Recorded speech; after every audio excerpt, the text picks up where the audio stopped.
रावण किसके घर में पैदा हुआ था बोलो? ब्राह्मण के घर में। किसके घर में पैदा हुआ? लेकिन जब आचरण से गिरा तो क्षत्रिय नहीं, वैश्य नहीं, शूद्र भी नहीं बचा। लोगों ने क्या कहकर पुकारा? राक्षस। राजा विश्वामित्र कौन थे? राजा विश्वामित्र राजा क्या होता है वर्ण में बोलो? क्षत्रिय होता है। लेकिन राजा विश्वामित्र बाद में विद्या अध्ययन करके ऋषित्व को प्राप्त हुए। इसका मतलब क्या बन गए? क्षत्रिय से उठकर क्या बन गए? ब्राह्मण बन गए। लेकिन ताज्जुब की बात सुनो, राजा विश्वामित्र के पुत्र शूद्र बन गए। राजा विश्वामित्र के पुत्र क्या बन गए थे? शूद्र बन गए थे। ये उदाहरण उठने और गिरने के दोनों तरह के हैं। एक वेश्या का पुत्र सत्यकाम आचार्य के पास जाकर पहुंचा और आचार्य से बोलता है कि मैं पढ़ना चाहता हूं, लेकिन मेरी मां मेरा गोत्र नहीं बता पाती, इसलिए मुझे कोई गुरुकुल प्रवेश नहीं दे रहा है। आचार्य ने कहा तेरी मां का नाम क्या है? उसने कहा मेरी मां का नाम जबाला है।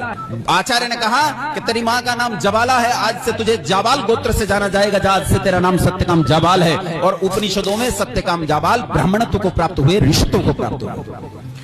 चांडाल कुल में पैदा हुए जैमिनी ऋषित्व को प्राप्त हुए।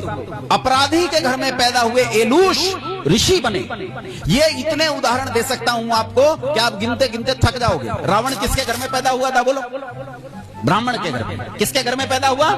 लेकिन जब आचरण से गिरा तो क्षत्रिय नहीं, वैश्य नहीं, शूद्र भी नहीं बचा। लोगों ने क्या कहकर पुकारा? राक्षस। क्या कहकर पुकारा? राक्षस। क्योंकि आचरण से गिर गया। गिरना और उठना ये वर्ण व्यवस्था का स्वभाव है, ये वर्ण व्यवस्था होती है।